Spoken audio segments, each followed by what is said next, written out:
Assalamualaikum warahmatullahi wabarakatuh. Yang terhormat Bapak Dr. Sholihul Hadi MAG selaku dosen pembimbing mata kuliah Fikih Muamalah serta teman-teman perjuangan. Kami dari kelompok 3 kelas C2 AKR yang beranggotakan Muhammad Saiful Rijal NIM 2020610074 dan Sanisha Azura Faradita NIM 2020610076 akan mempresentasikan hasil diskusi kami dengan judul Al-Ba'i dan Samsara. Yang pertama, pengertian jual beli. Jual beli dalam istilah fikih disebut dengan al-ba'i yang berarti menjual, mengganti, dan menukar sesuatu dengan sesuatu yang lain. Dalam bahasa Arab digunakan untuk pengertian lawannya, yaitu asyira atau beli. Secara etimologi, jual beli adalah proses tukar-menukar barang dengan barang. Kata al-ba'i yang artinya jual beli termasuk kata yang bermakna ganda, berseberangan, seperti halnya kata syira. Secara terminologi, berdasarkan pendapat para ulama, Imam Hanafi yang dikutip oleh Imam Mustafa berpendapat bahwa jual beli merupakan tukar-menukar harta atau barang dengan cara tertentu atau tukar-menukar sesuatu yang disenangi dengan barang yang setara nilai dan manfaatnya, serta membawa manfaat bagi masing-masing pihak. Berdasarkan beberapa pengertian yang dikemukakan di atas, dapat diambil pengertian bahwa jual beli adalah sebuah kegiatan yang di dalamnya terjadi proses tukar-menukar barang maupun uang antara dua orang atau lebih dengan dasar rela sama rela menggunakan tata cara tertentu sesuai dengan syariat Islam. Yang kedua, dasar hukum. Pertama, Al-Quran. Quran Surat Al-Baqarah ayat 275 yang artinya Allah telah menghalalkan jual beli dan mengharamkan riba. An-Nisa ayat 29 yang artinya hai orang-orang yang beriman, janganlah kamu saling memakan harta sesamamu dengan jalan yang batil, kecuali jalan perniagaan yang berlaku dengan suka sama suka di antara kamu.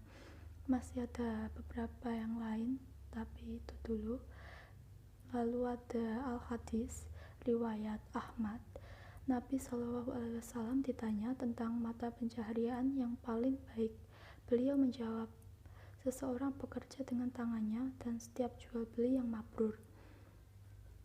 Yang ketiga, hukum jual beli. Pertama, mubah. Pada dasarnya boleh jika rukun dan syaratnya terpenuhi. Yang kedua, sunnah, jika kepada sahabat atau keluarga yang dikasihi dan orang yang sangat berhajat pada barang itu. Yang ketiga, makruh, jika jual beli dilakukan pada saat azan Jumat. Dan yang keempat, haram, jika rukun dan syaratnya tidak terpenuhi. Ada dua, yaitu lizatihi atau zatnya haram, dan ligoirihi, barangnya halal tapi cara mendapatkannya haram. Lalu syarat sahnya jual beli. Yang pertama, syarat umum, diantaranya terhindar dari ketidakjelasan, terhindar dari pemaksaan, terhindar dari pembatasan waktu, terhindar dari resiko atau spekulasi, terhindar dari kerugian, dan terhindar dari syarat yang dapat membatalkannya. Yang kedua, syarat khusus, diantaranya menyangkut barang yang akan berpindah. Hendaknya penjual telah memiliki barang yang sebelumnya dibeli dari seseorang sampai akhirnya dia menjualnya untuk terhindar dari gharar. Yang kedua, mengetahui harga awal untuk sistem bagi hasil, pemberian wewenang, penitipan, atau koperasi. Yang ketiga, menyangkut jual beli mata uang, harus diterimanya uang yang ditukar uang sebelum berpindah. Menyangkut jual beli salam, harus terpenuhi semua syarat-syaratnya. Harga barang riba disyaratkan adanya persamaan antara kedua mata uang dan keharusan untuk menghindari kemungkinan riba. Barang piutang yang belum di tangan tidak boleh diperjualbelikan ke orang lain. Lalu ada rukun dan syarat jual beli. Yang pertama, pelaku, meliputi penjual dan pembeli, dengan syarat orang yang ahli akad. yaitu mumayyiz dan berakal sehat, bukan pemboros atau mubazir, dan tidak ada paksaan. Yang kedua, barang atau uang. Barang atau ma'qud a'la atau uang, hendaknya barang yang suci atau sah, bernilai, dapat dimanfaatkan, dapat diketahui barangnya, dimiliki sendiri, dan dapat diserahkan saat ditransaksikan. Yang ketiga, ijab qabul, adanya perkataan yang berisi kerelaan memberi dan kemauan menerima oleh kedua belah pihak yang melakukan transaksi dalam jual beli. Menurut mayoritas ulama adalah pernyataan yang keluar dari orang yang memiliki barang, meskipun dinyatakan di akhir, dengan syarat qabul sesuai dengan ijab dan dilakukan dalam satu majelis.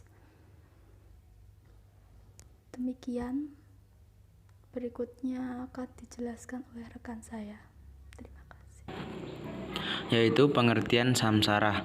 Samsarah atau maklar atau brokerage adalah pekerjaan di mana pelakunya simsar menjadi perantara antara penjual dan pembeli.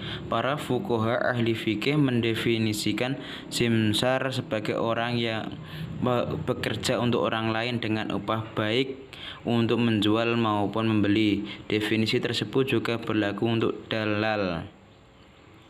Menurut syariat Islam diperbolehkan jika syarat terpenuhi. Dalil hadis yang mentakrir samsarah pada masa Rasulullah SAW dari Qais bin Abi Ghurza Al-Kinani radhiyallahu an. Dia berkata, dahulu kami para sahabat berjual beli di pasar di Madinah, dan kami menyebut diri kamu sama sirah para simsar atau maklar. Keluarlah Rasulullah SAW. Kami kemudian beliau menamai kami dengan nama yang lebih baik daripada nama kami. Rasulullah SAW bersabda, wahai golongan para pedagang, sesungguhnya jual beli seringkali disertai dengan ucapan yang sia-sia dan sampah, maka bersihkan itu dengan sedekah. Syarat-syarat samsarah.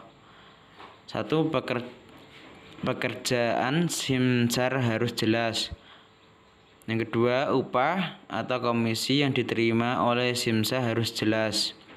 Yang ketiga, upah bagi samsarah tidak terlalu tinggi atau mengeksploitir kebutuhan masyarakat karena dapat menimbulkan doror atau bahaya. Samsara yang dilakukan tidak termasuk yang diharamkan, misal mengandung unsur penipuan atau al-ghibah. Terima kasih. Itulah presentasi dari kami.